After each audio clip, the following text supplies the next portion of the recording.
Le troisième épisode est lu par une amie comédienne qui s'appelle Isabelle Gozard, qui vit en France. On s'est rencontrés au Japon en 2001. On était dans la même pièce de théâtre. On jouait dans une pièce de Brecht, La bonne âme du Szechuan, en japonais. Et c'est là qu'on s'est rencontrés, avec Isabelle, avec Agnès Adam aussi, que vous entendrez un petit peu plus tard, qui va lire une nouvelle. Donc c'est l'épisode numéro 3. Sakurajima 3. Ainsi commença ma vie à Sakurajima. La journée était divisée en 2 périodes de service et la nuit en 3. De 6 heures du soir jusqu'à l'heure de l'inspection, il y avait une période qui ne faisait partie ni des quarts de jour ni de ceux de nuit. Selon le règlement, ceux qui étaient de service la journée l'étaient aussi pendant cette période. Ainsi, les jours où le quart était le plus long, il fallait être à son poste pendant 12 heures.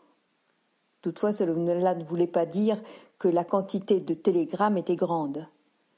En raison de la baisse du niveau des télégraphistes, comme de celle des cryptographes, on en était au point où certains n'arrivaient même pas à décrypter un seul message en 6 heures de service de jour.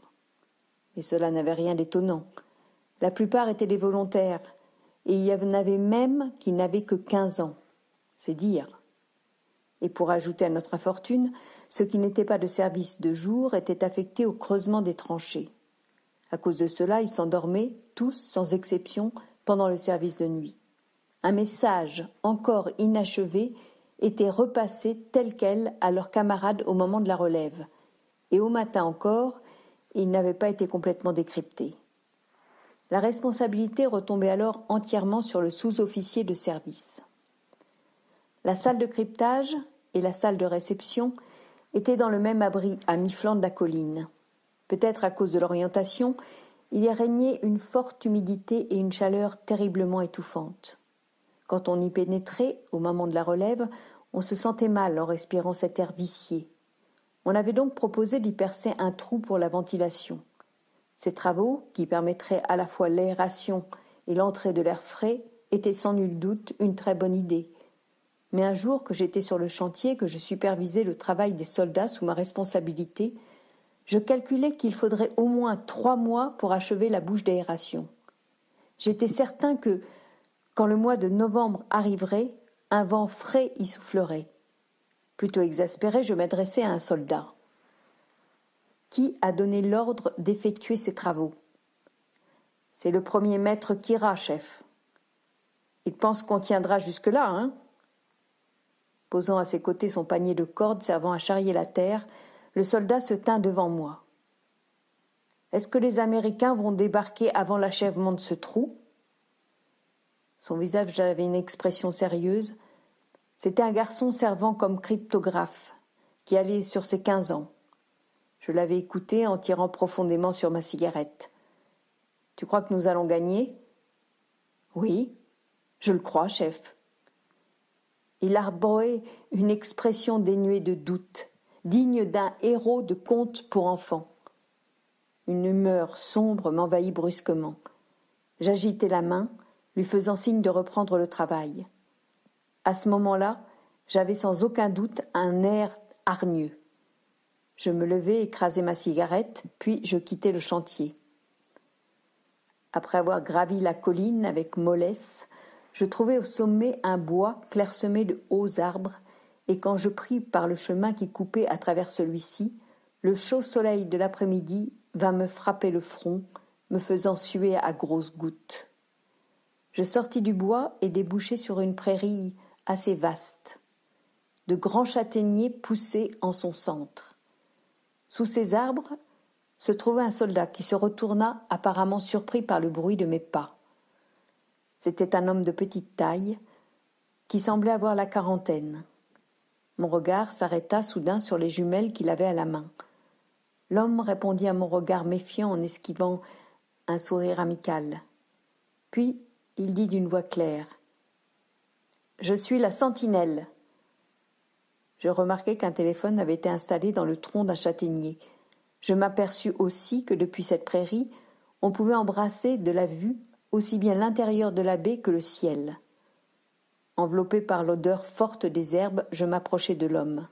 « Si tu n'en as pas besoin maintenant, tu ne me prêterais pas tes jumelles ?»« Mais oui, bien sûr. Allez-y, utilisez-les. » Je pris les jumelles. Elles étaient très lourdes. Je les portai à mes yeux, balayant lentement l'horizon. Juste devant moi se trouvait un promontoire fait de la lave précipitée dans la mer par une éruption survenue au début de l'ère de Taisho. Dans cette direction, il y avait l'esplanade d'un port militaire et au milieu de celle-ci, une citerne aux allures d'édifice médiéval. Je distinguai aussi les silhouettes de soldats qui, attroupés, puisaient de l'eau et faisaient leur lessive. Puis je vis la mer d'huile, les bateaux à moteur dans le port, et à mesure que je tournais la tête, toute la masse du volcan de Sakurajima apparut dans le champ de vision des jumelles. Le sommet était complètement dépourvu de végétation.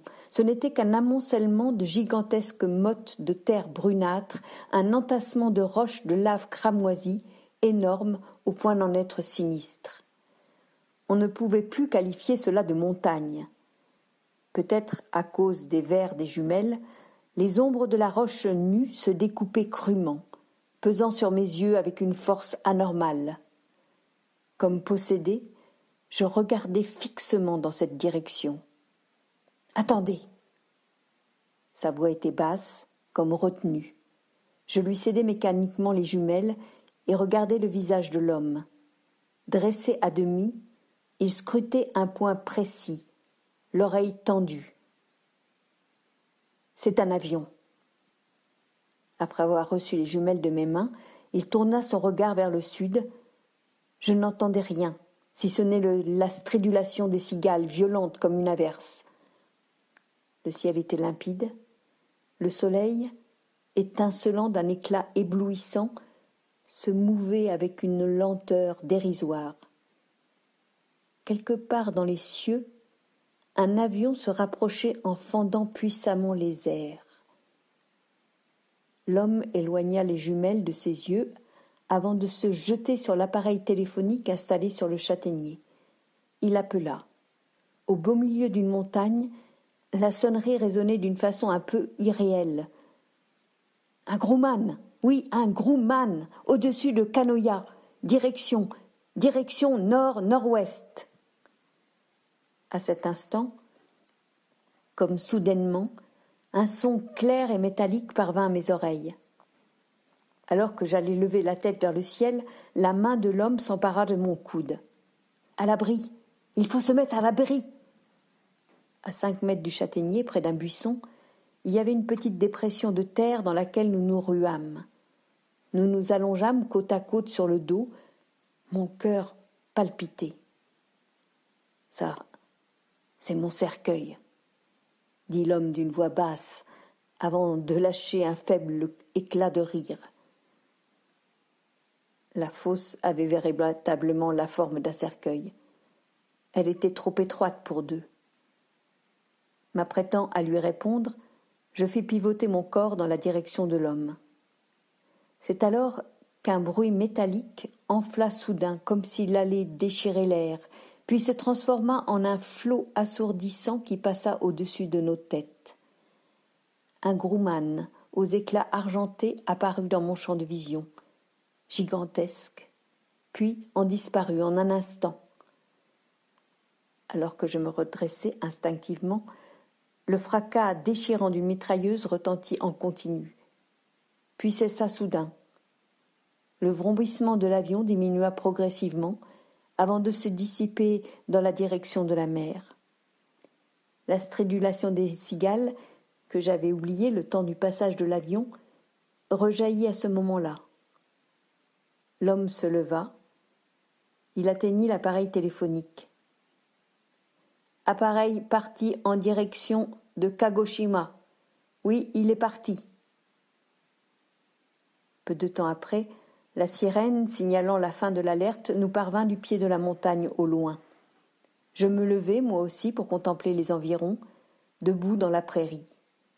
Des silhouettes d'hommes qui semblaient jusqu'à ce moment s'être abrités ici et là apparurent une à une sur les routes et l'esplanade. Nous nous assîmes dans l'herbe, côte à côte, les jambes étendues.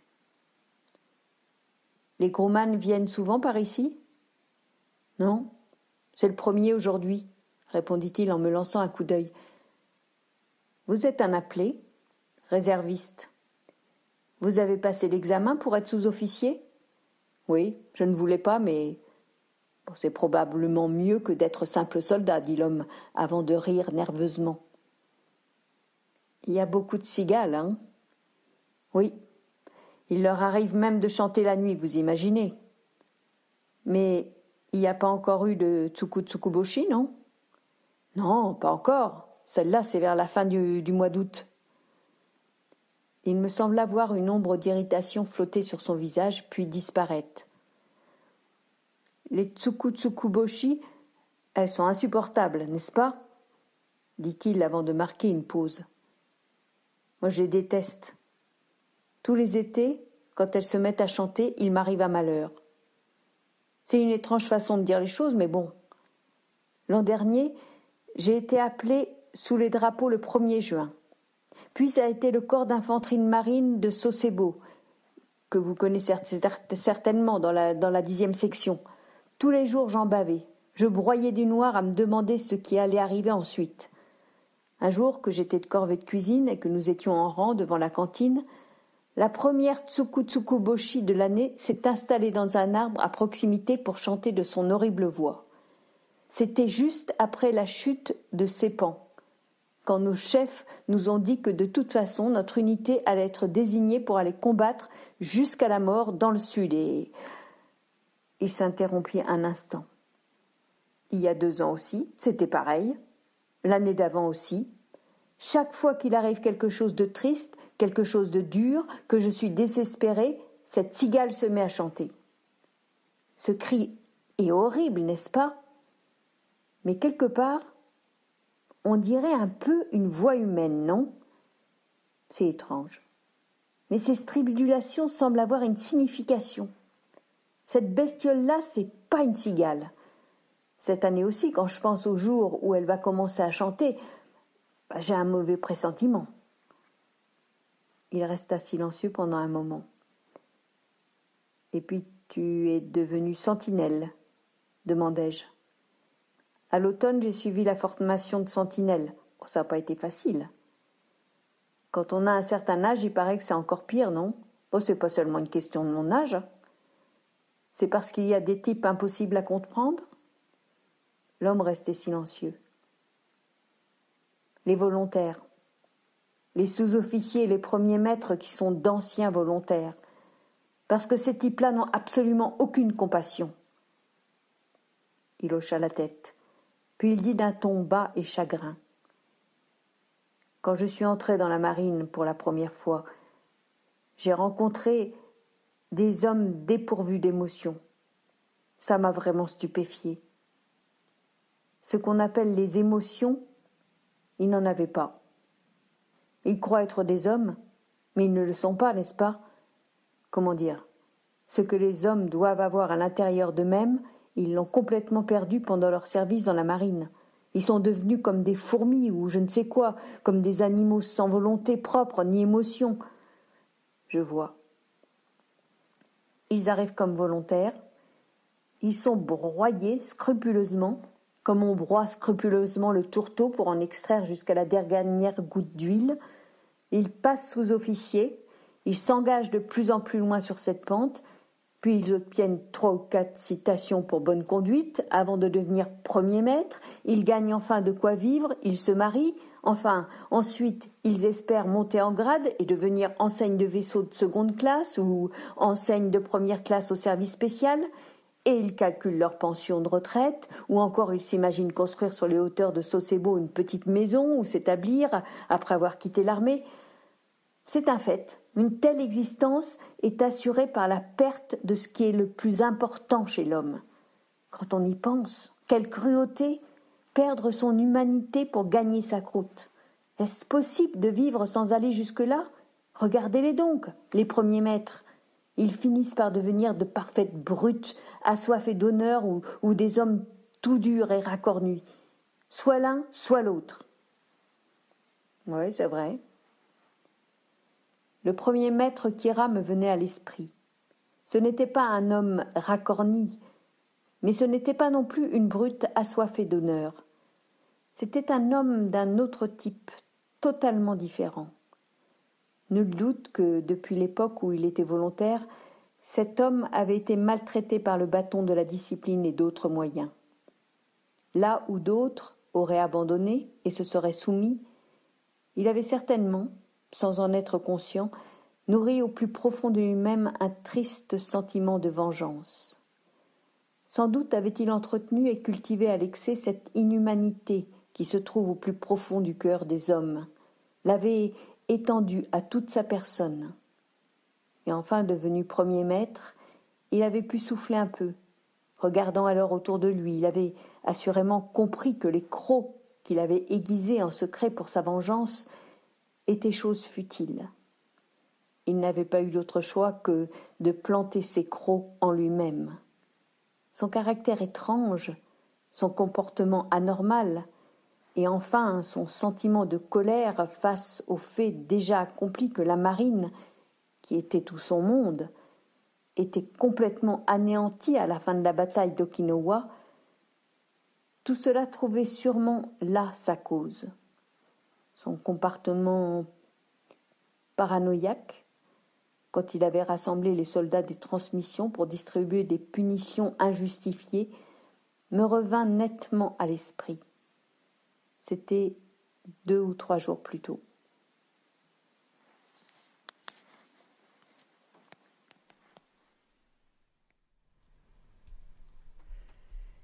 L'épisode numéro 4 est lu par Adriana.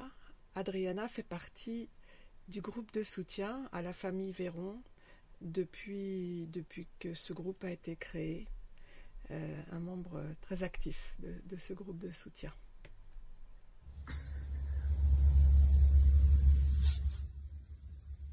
Sakurajima numéro 4. La dysenterie faisait rage. Ce jour-là, un soldat cryptographe qui avait cueilli et mangé des poires sauvages avait été envoyé à l'hôpital de Kirishima avec des soupçons de la maladie. Manger des poires était strictement interdit par les médecins militaires. Après l'avoir laissé à l'infirmerie, j'étais retourné au quartier d'habitation pour y prendre mon repas du soir. Alors que je mangeais du poisson mijoté à la sauce soja, de si petits poissons oblongs qui étaient, paraît-il, pêchés dans la baie, je sentis quelqu'un passer dans mon dos, puis revenir sur ses pas vers moi. C'était le premier maître, Kira. Second maître, Murakami. Qu'est-ce qui est arrivé à Yamashita? Il a été décidé de l'envoyer à Kirishima, chef. Il aurait mangé des poires? Il semble que oui, chef. Yamashita était le nom du matelot de première classe en question. La colère envahit subitement le visage du premier maître Kira. Est-ce qu'on n'a pas dit plusieurs fois aux hommes de ne pas toucher aux poires? Est-ce qu'on ne leur cernit pas de ne pas en manger? Ces derniers temps, ils sont mous et ils manquent d'ardeur, mais quand il faut faire des conneries, ils sont forts. Il semblait réprimer sa colère. Il dit en me regardant fixement. Les sous-officiers sont aussi en faute. Comme les sous-officiers sont négligents, les soldats n'en font qu'à leur tête. Ils ne veulent pas écouter mes ordres, je vais faire en sorte qu'ils aient envie d'écouter. Second maître Murakami, ordonne-leur de se mettre en rang. Je restais silencieux. Punir tous les autres soldats parce qu'un homme avait mangé des poires, c'était complètement dénoué de sens. Au cours des quelques jours vécus ici, j'avais commencé à éprouver une affection discrète pour les cryptographes sous mes ordres. Je ne voulais pas qu'ils subissent une punition infondée. Sans changer d'expression, je restais obstinément silencieux. Le premier maître Kira se détourna subitement, puis partit d'un pas rapide en direction du poste de transmission. Je me retournai et continuai mon repas.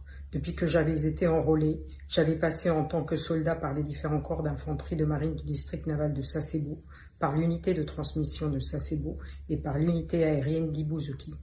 Les souvenirs de nombreuses humiliations étaient encore vifs dans mon esprit. Un nombre incalculable d'entre eux étaient si désagréables qu'y repenser me donnait envie de grincer des dents. Il était effrayant de me voir moi-même évoluer à vue d'œil vers la servilité. Qui plus est, maintenant que j'allais bientôt mourir, quel était l'objet de tout cela? Je finis mon repas dans une humeur sombre. Je quittai l'abri, descendis le chemin à la lueur du soleil couchant et pénétrai dans la salle de cryptage. Je pris ensuite la relève du service. Les télégrammes étaient peu nombreux. Même en parcourant la liste des échanges du jour, je ne vis que des messages de peu d'importance. Un avion Ginga avait quitté tel ou tel endroit, ou bien des marchandises avaient été expédiées par wagon portant tel numéro. L'officier de service chargé du cryptage somnolait. On entendait le crépitement des appareils aux quatre coins de la pièce. La moitié des télégraphistes étaient des soldats de l'école préparatoire d'aviation de la marine. En raison du nombre insuffisant d'avions d'entraînement, ce groupe-là avait été affecté aux transmissions. Le coude sur la table et la tête appuyée sur la main, je fermai les yeux. Un peu plus tôt, alors que je descendais le sentier au soleil couchant, un vieil avion d'entraînement était passé au-dessus de la paisible baie de Kagoshima. Peut-être parce qu'il volait contre le vent, il donnait un peu l'air de traîner dans le ciel en faisant vibrer ses ailes. Il y avait 2 ou 3 jours, j'avais entendu dire que les unités spéciales d'attaque employaient ce type d'avion. Je restais immobile, avec l'envie de fermer les yeux, mais il m'était impossible de détourner le regard. J'imaginais le jeune aviateur qui se trouvait au bord. Je rouvris les yeux. Quand j'étais à la base de Bonotsu, j'avais vu des pilotes des unités spéciales d'attaque de la marine. Ils vivaient dans les locaux prêtés par l'école primaire, éloignés de la base. Il m'était arrivé de passer par là. En face, il y avait un genre de maison de thé, devant laquelle se trouvait un banc de bois. Quelques membres des unités spéciales d'attaque étaient assis là, à boire de l'alcool. C'étaient des jeunes d'une vingtaine d'années. Leurs écharpes de soie blanche semblaient curieusement obscènes. Tous avaient la peau rugueuse et arboraient un air canaille. L'un d'eux chantait une chanson populaire d'une voix perçante sur un ton vulgaire. Dans cette voix, dont les paroles provoquaient le rire général, il y avait une sonorité vraiment déplaisante. C'était ça, les unités spéciales d'attaque ? Ils donnaient l'impression d'être des garçons de la campagne, à peine sortis de l'adolescence. Pourtant, ostensiblement, leurs casquettes en arrière, exhibant leurs écharpes blanches autant que possible à la manière des dandys, ils allaient vers rustres et grossiers. Ils se tournèrent vers moi qui les observais de loin. « Qu'est-ce que tu lorgnes, connard ?» me criait-il en me jetant de regards menaçants. Il pensait probablement que j'étais une recrue des unités de construction. L'émotion qui montait en moi était incongrue, à la fois de la tristesse et de l'indignation. Cette émotion seule, quoi que je fasse, impossible à maîtriser. Elle seule, encore maintenant, me laissait un arrière-goût amer tenace. Se précipiter au-devant de sa mort n'était pas nécessairement un acte qu'on accomplit d'un cœur pur, dans un environnement pur.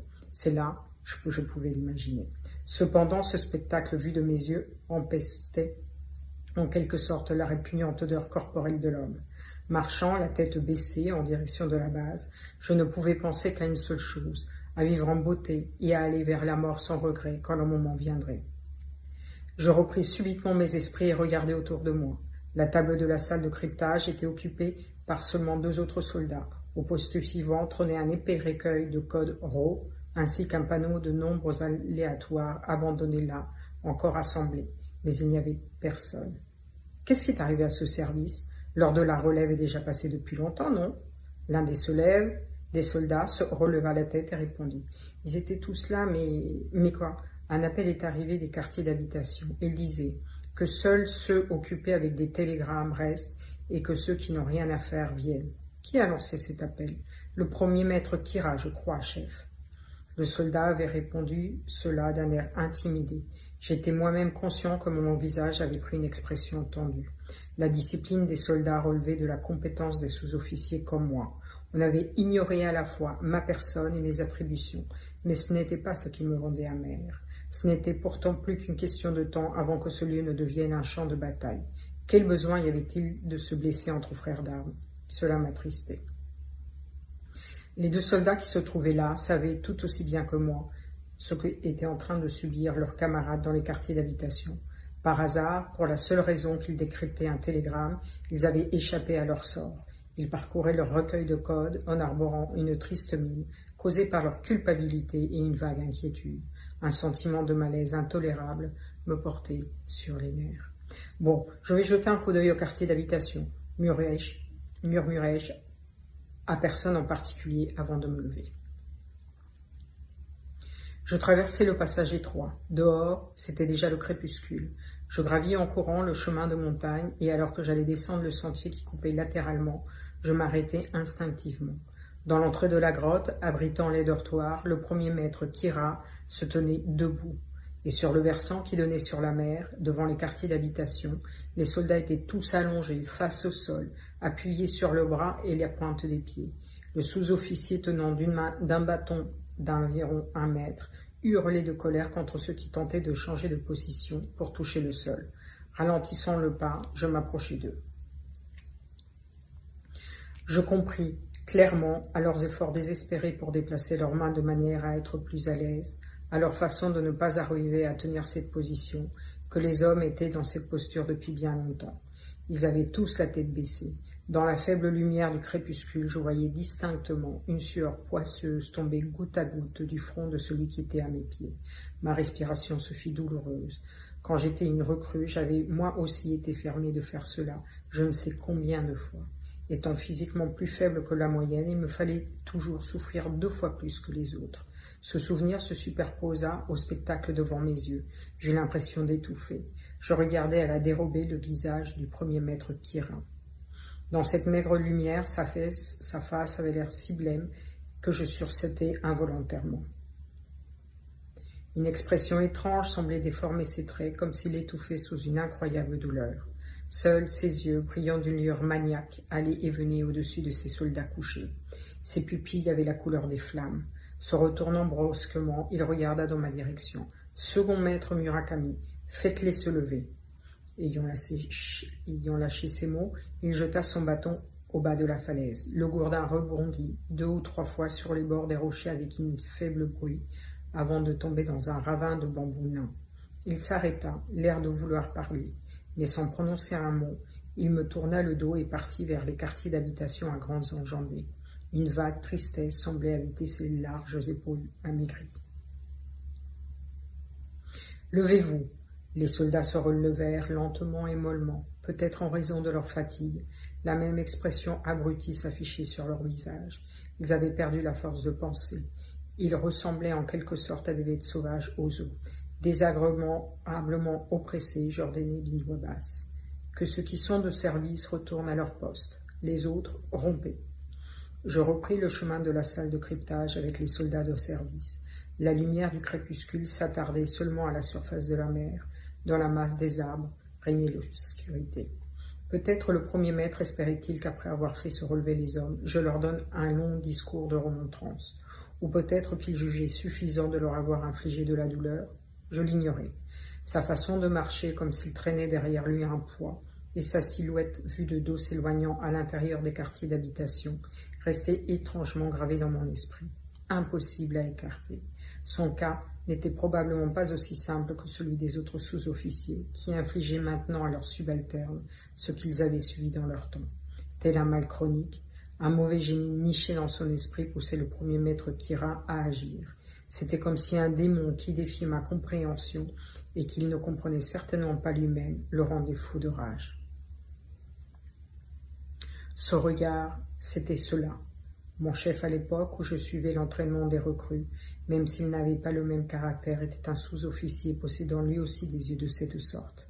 Il était d'ordinaire calme, puis il avait des accès de cruauté. J'avais entendu dire qu'il avait ensuite causé quelque incident, ce qui l'avait conduit en cour martiale. Je me rappelais soudainement cet homme. Après tout, ces gens-là vivaient dans un monde totalement différent du mien. Et puis, j'étais trop fatigué pour comprendre le démon qui habitait le premier maître Kira.